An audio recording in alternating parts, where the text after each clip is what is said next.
तो पृथा को आपने जाना, तो पृथा जो थी बाद में पांडवों की माता हुई, यानी कि कुंती। कुंती भोज के यहाँ वो जन्म नहीं लेती हैं, परंतु गोद ली जाती हैं। ठीक है, तो यहाँ कुंती भोज के पास रहते हुए बड़ी हुई पृथा यानी कि कुंती। कुंती बड़ी होती हैं तो उन्हें पूजा पाठ का कार्य सौंपा जाता है। एक समय बहुत से ब्राह्मण आते हैं उनके कुंती भोज के पास।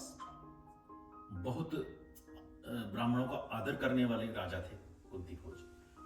तो यहां दुर्वासा ऋषि पधारते हैं, तो सारी व्यवस्था पूजा पाठ की कुंती को दे दी जाती है। कुंती बहुत तत्परता के साथ उनकी सेवा शुश्रूषा करती है और दुर्वासा ऋषि को प्रसन्न कर देती है। अब दुर्वासा ऋषि त्रिकालदर्शी थे और ये बात आपको जानने योग्य है कि दुर्वासा ऋषि का बहुत बड़ा रोल है इस समय। महाभारत में भी है, रामायण में भी था और हर युग में दुर्वासा ऋषि का एक महत्वपूर्ण रोल होता है। तो यहां दुर्वासा ऋषि देखते हैं कि कुंती पर महान संकट आने वाला है, तो वो उसे वर देना चाहते हैं क्योंकि उसकी सेवा से बहुत प्रसन्न हुए। मैं तुम्हें क्या वर दूं पृथा? आप मेरे भविष्य को देखते हुए जो उचित समझे वो वर दें। तो फिर ठीक है, मैं तुम्हें एक वशीकरण मंत्र देता हूं। तुम इस वशीकरण मंत्र का जब भी आवाहन करोगी तो तुम्हें जिस भी देवता का आवाहन करोगी वही देवता तुम्हारे समक्ष प्रकट हो जाएगा और तुम्हें पुत्र की प्राप्ति कराएगा। इस प्रकार से वर दिया। अब मन में बड़ा कुतूहल होता है, नारी है, मन में कुतूहल तो होना लाजमी है। सोच रही है कि मैं इस वरदान का इस्तेमाल करूं या ना करूं, कब करूं। उस समय कुंवारी थी, तो उसने सोचा पृथा ने कि एक बार टेस्ट करके देखा जाए। विश्वास होता नहीं कि इतने बड़े देवी देवता मेरे सामने प्रकट हो जाएंगे। तो सोचा नहीं कि अंजाम क्या होगा, इसका परिणाम के बारे में नहीं सोचा, देखते हैं क्या होता है।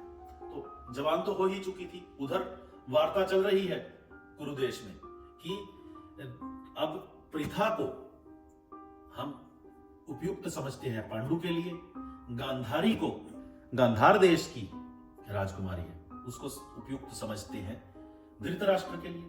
तो इन रानियों का विचार किया जा रहा था और इधर यह सब चल रहा था। तो उस समय कुंती कुतूहलवश सूर्यदेव का आवाहन करती है, उस वशीकरण मंत्र का प्रयोग करती है। परंतु ये जो वशीकरण मंत्र है ये अमोघ था। इसका उच्चारण करते ही, इसका आवाहन करते ही सूर्यदेव प्रकट हो जाते हैं और सूर्यदेव कहते हैं, हे सुंदरी, मैं तुम्हारा कौन सा प्रिय कार्य करूं? मैं दुर्वासा ऋषि के वचन के कारण तुम्हारे समक्ष उपस्थित हुआ हूं। उनका वचन खाली नहीं जा सकता। मैं तुम्हें पुत्र की प्राप्ति कराने के लिए आया हूं, परंतु मैं तो कुमारी हूं। पृथा कहती है, तुम्हारे कौमार्य को कोई नुकसान नहीं होगा, तुम फिर भी अक्षत योनि रहोगे, मैं तुम्हें एक पुत्र देकर जाऊंगा। और फिर वही हुआ जो कि होना था, जिसकी नियति थी।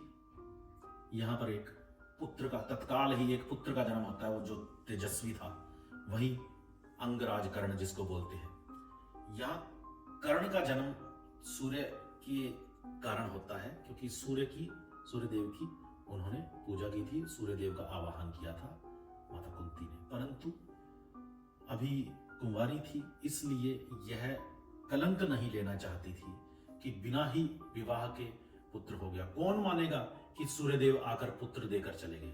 किसको पता है कि सूर्यदेव किस वजह से आए हैं? दुर्वासा ऋषि के वचन के कारण आए हैं। कौन यकीन करेगा?